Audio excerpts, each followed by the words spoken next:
Hi guys, this is Tony from takeactionnow.co.uk, and right now we're going to do a little seminar, webinar, live on the internet.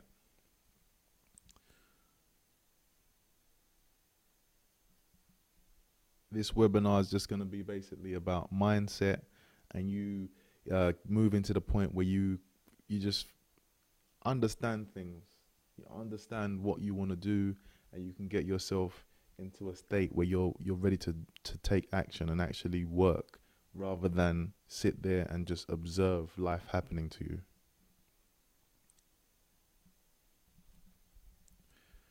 What we're going to cover in this seminar, we're going to go over money management, goal setting, self-confidence, self-image, motivation to succeed, the subconscious mind, sales and business, the science of attraction, inspirational stories, the location of your mind, and where you are, what part of your mind you're in. We're going to cover human needs. We're going to go over creating a millionaire plan for you, expanding your social circle, doing something cool every month, raising your frequency, increasing your gratitude. We're going to go over some inspirational quotes. We're also going to go over attracting wealth, waking up from the matrix, the danger of playing small, intelligent comparison, and creating a brand.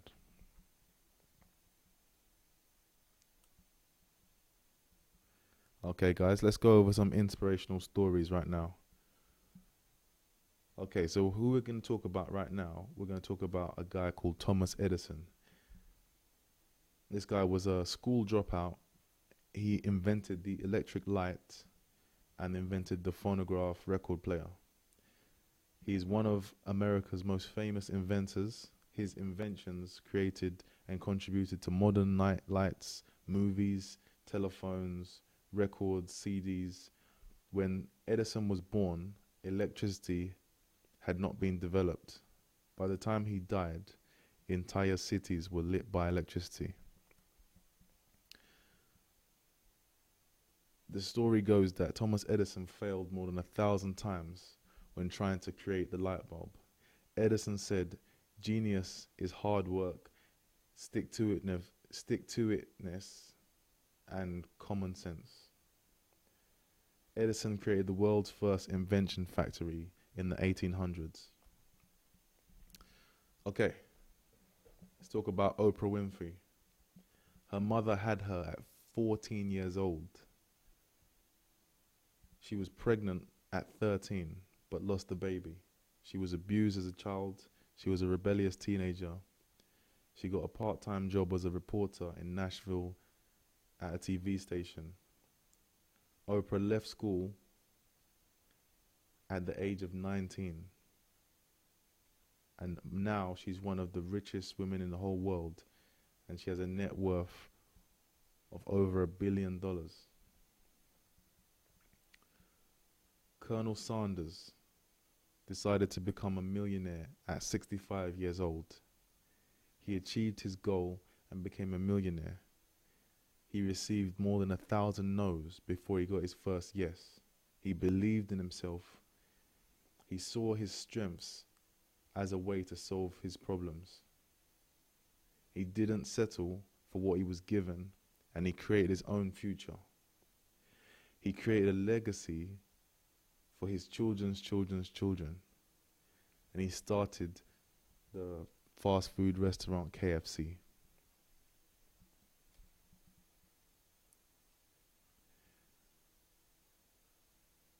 Okay, guys. What I'm going to show you right now are human needs.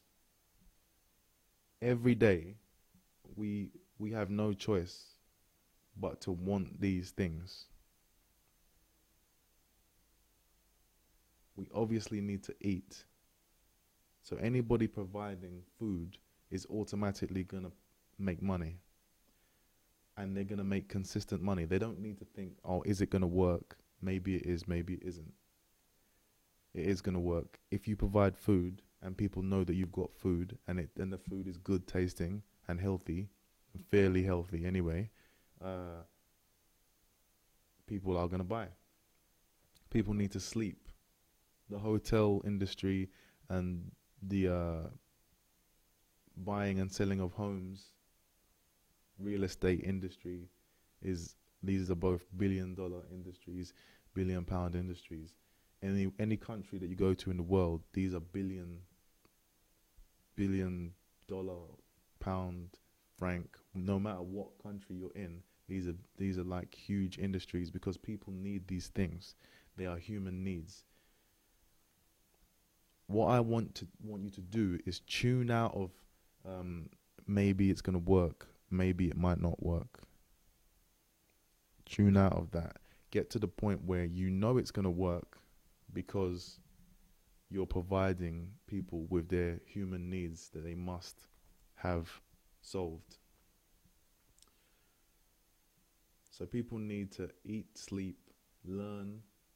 Again, school, education, universities, colleges, private universities, private courses that you can attend, huge $1 billion industries. People need to communicate. Mobile phone industry, apps that help people communicate like WhatsApp, Facebook, Twitter. Huge sectors, huge worth because people need to communicate. People need also to persuade. They need to know how to persuade people to do what they want. This is why, again, training which teaches people how to persuade others, you're going to make money doing these things because you're providing people with their human needs. People need to look and feel good. Again, clothing, any industry where you're selling people clothes that are going to make them more attractive to the opposite sex or look more respectable, you're going to make money because people need these things. If you start to move from the point where you think, am I going to be successful? Like, am I lucky enough to be successful? Do I deserve to be successful? And you move more to the point where you understand that if you are solving people's human needs, you must be successful. You must make money. You're guaranteed to make money if you are solving people's problems. Okay, people need to understand themselves. People need to understand their friends and families. So again, there's a whole huge industry of books that allow people to understand the opposite sex, that allow people to understand their children. The whole self-help industry is based upon allowing people to understand themselves and their families and their colleagues and the opposite sex.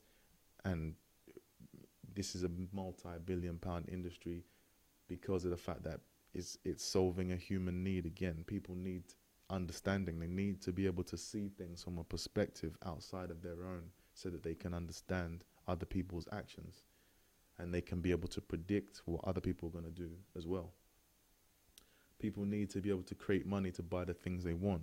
So again, if you're a person who's offering business opportunities or you're a person who's offering people jobs in some kind of way, again, you will be prosperous because of the fact that you are solving people's human needs.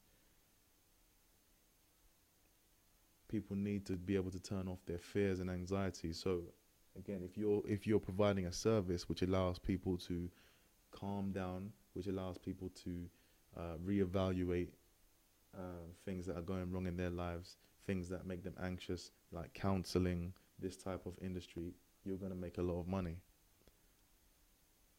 Psychology, this type of thing, you're going to make a lot of money because people need to be able to control their minds or use their minds in a way where they can try and reduce the amount of anxiety or bad feelings that they're feeling. People need to feel excitement. The movie industry, the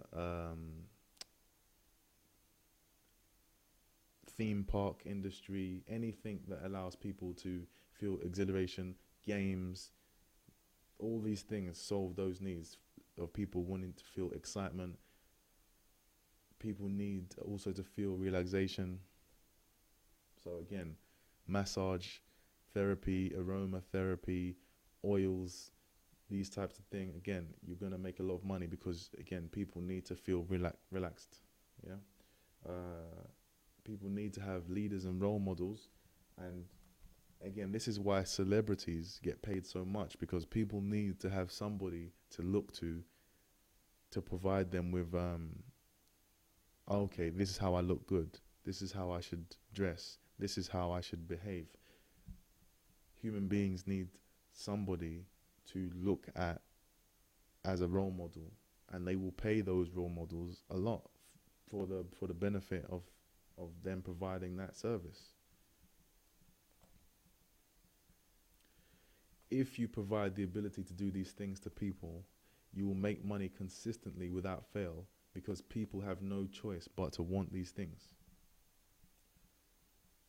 Okay, guys, let's talk about your current mind location. There are three levels of the mind: the higher mind, the emotional mind, and the fight or flight mind. The higher mind is all about you doing, creating, performing. When you're in your higher mind, you're only thinking about your routine, what you have to do, your drill. You're just basically doing something that you always do over and over, and you're displaying your skill. You're basically in autopilot when you're in your higher mind. You're just doing what you know.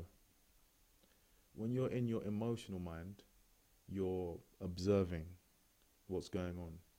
You're thinking, you're feeling, you're sitting back, noticing what's happening.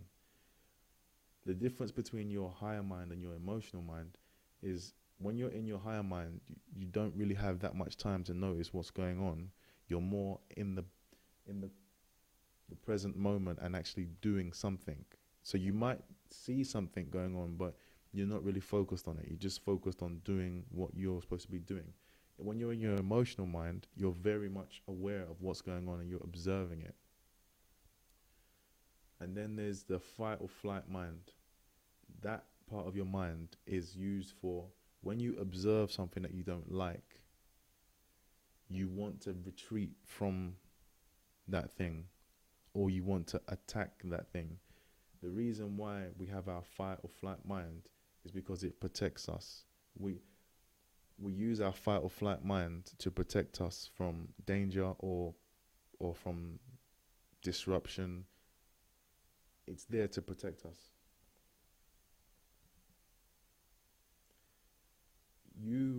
If you're feeling bad a lot of the time, it will be because you're in your emotional mind observing things, and then you're observing things that you don't like, and then because you're observing things that you don't like, you move down into your lower fight or flight mind, which is automatic, runs away from the problem, or runs towards the problem to attack the problem. Now, what you want to be doing is you want to be asking yourself the question of, what do I need to do now? Instead of observing what's happening in your life, you need to be constantly asking yourself, what do I need to do now? So that you can get to the point where you are doing, being, creating, performing, making things happen. In that state of mind, you have no ability to feel bad or good. You're just basically enjoying the moment and you're creating. You have no opportunity to really like get down in the dumps and like get depressed because you're not observing, you're doing.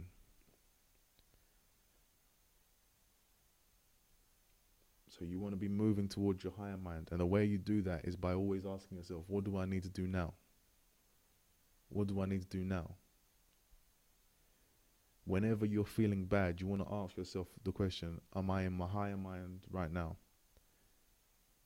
If the answer is no, and you'll know you're not by the way you're feeling, then you need to ask yourself, what do I need to do now? Which will put you into your higher mind and which will take you